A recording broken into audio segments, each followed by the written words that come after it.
जमीन के कई फीट नीचे एक मादा हनी बैजर ने अपने इकलौते बच्चे को जन्म दिया। उसका नाम था कीटो। जिंदगी के शुरुआती कुछ हफ्तों तक यही छोटा सा अंधेरा बिल कीटो की पूरी दुनिया था, लेकिन उसकी माँ के लिए हर बार बिल से बाहर निकलना अपनी जान दांव पर लगाने जैसा था। अफ्रीका के जंगलों में हवा की हर गंध और हर आहट या तो भोजन का संकेत होती थी या मौत का। समय बीता और कीटो थोड़ा बड़ा हो गया। अब पहली बार वह अपनी माँ के पीछे पीछे बिल से बाहर निकला। जंगल में जिंदा रहने का पहला सबक था, ध्यान से देखो, याद रखो और सही समय पर बिना हिचकिचाए उसे अमल में लाओ। माँ ने उसी दिन उसकी पहली क्लास शुरू कर दी। उसने अपने लोहे जैसे मजबूत पंजों से कठोर जमीन को पल भर में खोद डाला। क्या आपको लगता है कि वह इतनी मेहनत सिर्फ कुछ दीमकों के लिए कर रही थी? बिल्कुल नहीं। दीमक तो उसके लिए सिर्फ हल्का सा नाश्ता थी। जिस चीज के लिए हनी बैजर सचमुच दीवाना हो जाता है वह है हवा में फैली शहद की मीठी खुशबू। यही मिठास उसके लिए सबसे बड़ा आकर्षण भी है और सबसे खतरनाक जाल भी। बिना एक पल गंवाए माँ सीधे विशाल मधुमक्खी के छत्ते पर टूट पड़ी। अगले ही क्षण हजारों मधुमक्खियां बाहर निकल आईं और उस पर हमला कर दिया। लेकिन बहुत कम लोग जानते हैं कि हनी बैजर के पास प्रकृति का सबसे बेहतरीन सुरक्षा कवच होता है। उसकी खाल बेहद मोटी, ढीली और खुरदरी होती है। मधुमक्खियों के डंक उसकी त्वचा तक भी नहीं पहुंच पाते। और सबसे हैरान करने वाली बात यह है कि हनी बैजर के लिए शहद मुख्य भोजन नहीं है।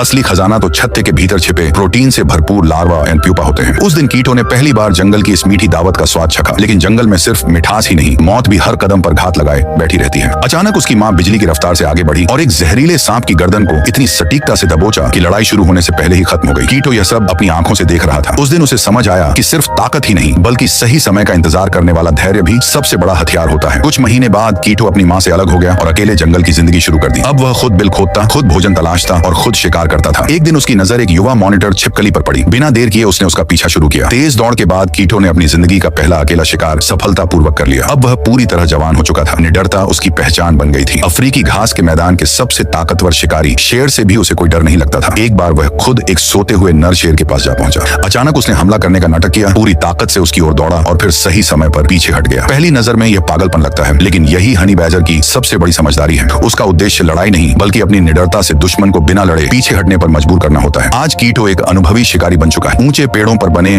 पक्षियों के घोंसले उसका फास्ट फूड है और जमीन के नीचे बने दीमकों के बिल उसके भोजन का भंडार है। ऐसे ही रोमांचक कहानी देखने के लिए हमारे चैनल को सब्सक्राइब करें।